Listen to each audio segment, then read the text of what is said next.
Rabbit hole I'm going in right now are zoophytes. Zoophytes are a historic categorization of basically plants and animals that is a combination of those two things. In fact, the word means animal plant.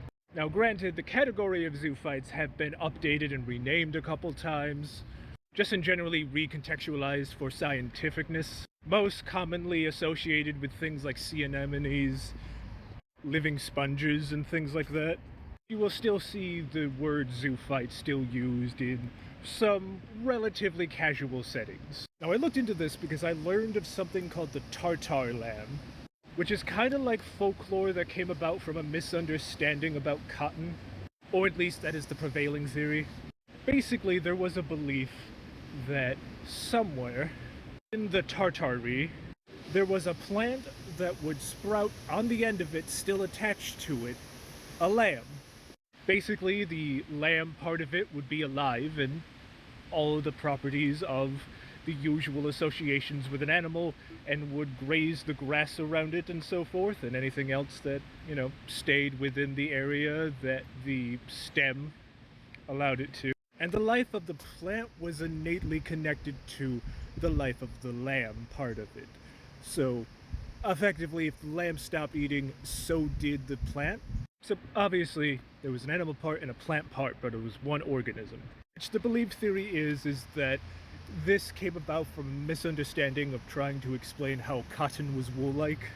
And I'm like half hoping that there's other really interesting folklore based on misunderstanding like this from other plants. But as someone who works with animal spirits, as in the spirits of deceased animals, plants can indeed be a very important part of that kind of work. And especially so when I was younger and, had the space to do all of this, casually and within my property. Created a spiritual zoophyte ecosystem. Not that I, combined the spirits of the animal and the plant, but just that they were so intrinsic to each other. Doing work with one was doing work with the other.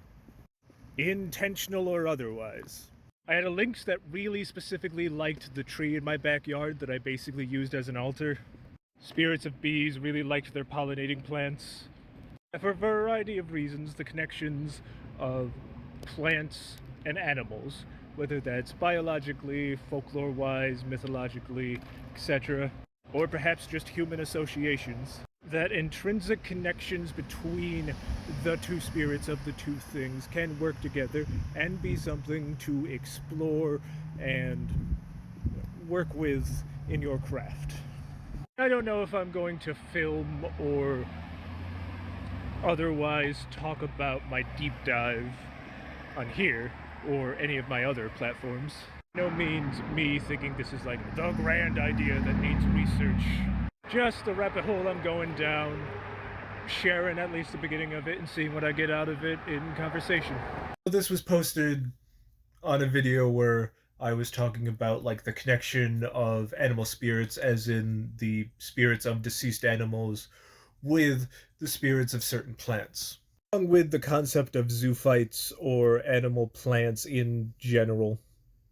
I would say this has a high possibility of counting in certain ways, and this has way more to do with my personal perception of how things are versus specifically religiously or any kind of magical tradition. Because effectively, no matter what, we're talking about spirits. Now with Vatir, especially land Vatir,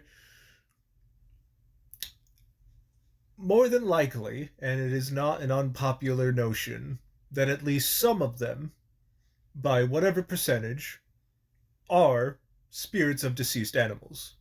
Now, especially if they have survived for a long time, the way that a spirit shows itself is always going to be way more instinctual than anything.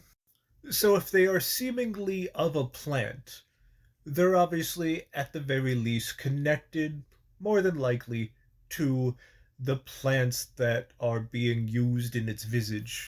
Especially if we're talking about animals that camouflage is a really important factor. But we'll say you see a bobcat made out of lilacs. more than likely guess where the bobcat's going to be. And that's one particular example, but even a spirit with a combination of flora. It's in the visage, so it is still somewhat associated with all of the flora that would make up it. And I know this sounds rather like fantasy bookish, but this is not an unpopular notion in the way that some people have described either a particular kind of spirit or a spirit in general or any kind of paranormal phenomenon.